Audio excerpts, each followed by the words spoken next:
Once upon a time, there was a woman who, thinking to save her people, betrayed them to invaders who swept through her land like an implacable wave bent on devouring everything. La Milanice, her tribe, spat at her as they watched the courteous, ruthless enemy embrace her.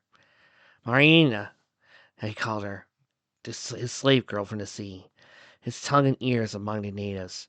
She spoke for him. She spoke for them, her own voice lost in the ceaseless rushing of the tide. A traitor, she read in the eyes of her tribe. Mine, she read in his eyes. There was nothing at all left for her. Rue was just restless, she told Mythos. But really, she felt trapped in a cage as completely as he ever had when she had fought the monster Raven, her father. Then she had been ensnared by his lies. Her self-hatred, and so much despair that the cage itself seemed a mercy, since it kept some of the despair at bay. Now the cage was much more beautiful. Not just gilded, but pure gold bars as fine as silk. But bars nonetheless, festooned with chains of precious gems, a purse lined with seed pearls, a cage nonetheless.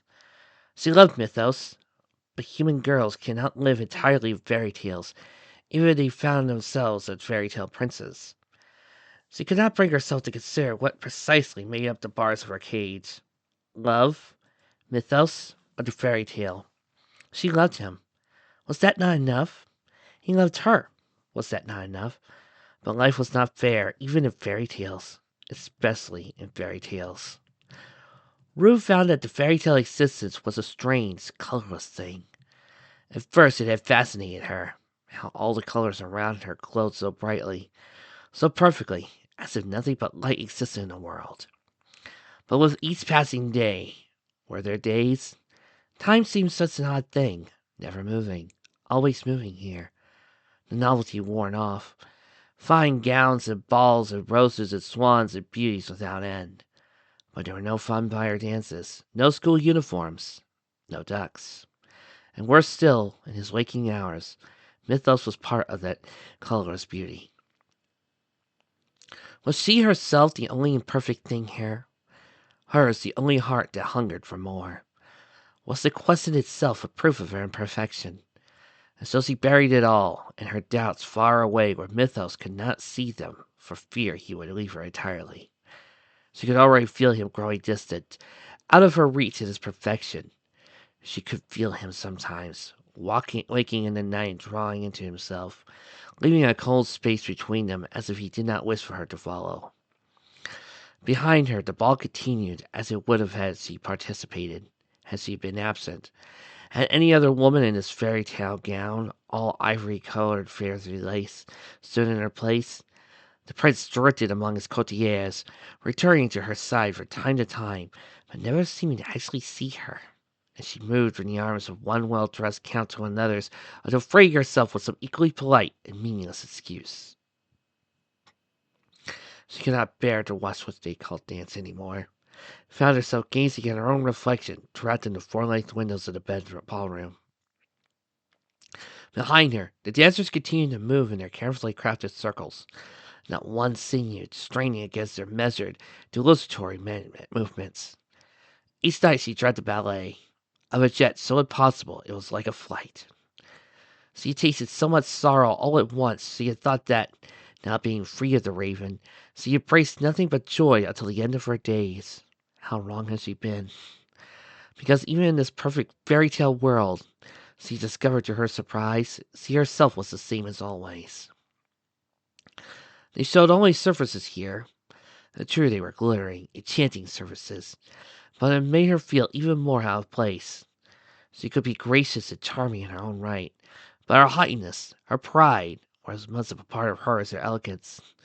And then there was the touch of the raven in her still, or was it her humanity, that could not feel secure in this happiness? Rang too hollow, shone too brightly to be real. As if to compensate, every day the despairing, tortured part of her that had been Princess Carrie came a little closer to the surface, no matter how hard she tried to bury it. The raven's influence haunted Fakir's dreams. It started the day he saw a little sparrow with a broken wing flutter helplessly on a low stone wall. He watched the bird indefinitely, with a detached expression of interest, as if examining unfamiliar choreography, while the sparrow struggled to fly, despite the wing bent so awkwardly. He could not say what drew his attention. It certainly was a concern for the bird's welfare. The sparrow's little fluttering dance as he tried to take off with one wing was somehow entrancing. Some part of him thought it beautiful. So focused was he on the drab little bird in his futile attempts, he did not notice that Duck had stuck up behind him, ready to pounce on it cheerfully with a "I think here!" and hopefully draw out some sort of response. Ever since he had returned from the underground cabin, where Duck had tried and failed to return his heart, Fakir had become more and more withdrawn. He was once more among the foremost danseurs at Gold Crown Academy, but he was so caught up in her anxiety over him, he was once more a hopeless failure. No one seemed to remember he had ever disappeared, which would have worried Duck had she been not so preoccupied with Fakir. Since such collective amnesia could only mean that the townspeople were in the thrall of another story. Once more, their thoughts and memories were not their own to control. Life seemed to continue as nothing happened, although really the world had changed, and flipped upside down and then inside out and backward, until it was hardly recognizable to her, until Fakir was hardly recognizable to her. He kept his distance from her, even ignored her at times unless she forced her presence onto him in a loud and ear-faced way that even he could not overlook. But as she crept up on him, she forgot her initial objective.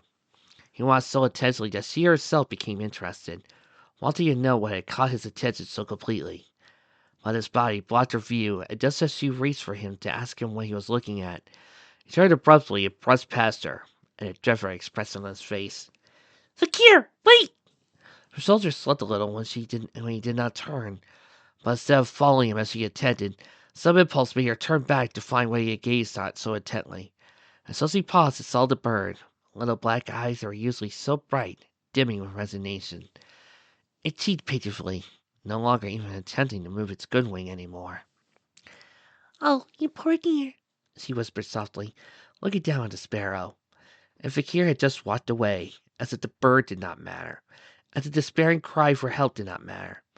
True, Mythos was the one who ran into burning buildings to save Kate's birds, but Fakir himself was not the one to watch suffering idly, to watch it sport and move on when it no longer entertained him. Duck felt a chill run down her spine. She spoke gently to the little bird, convincing us he meant no harm, until he agreed docilely to be lifted into her wrinkled handkerchief. "Don't worry, Nell. I'm just going to take you back to my room, and I'll have you patched up in no time," she told the sparrow as she cradled its small body in her cupped hands. Thoughts of Fakir would have to wait. The little sparrow needed her more desperately.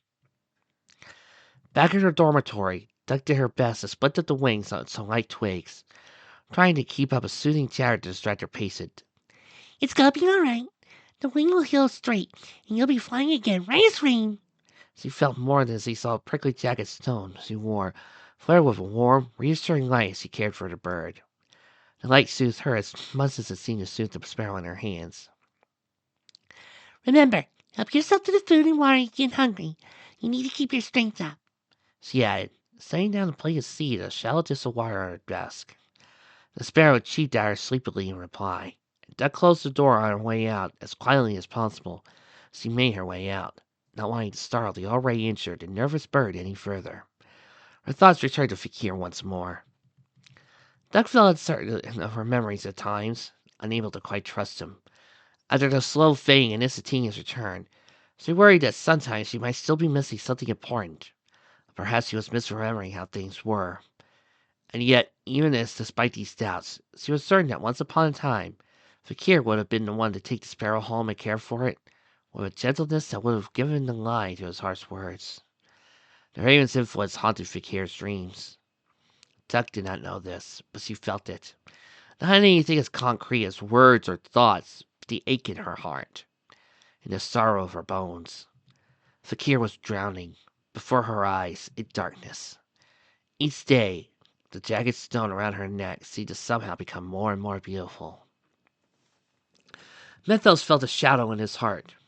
He awakened at night with his heart pounding, and the nights themselves seemed impossibly, inexpressibly longer.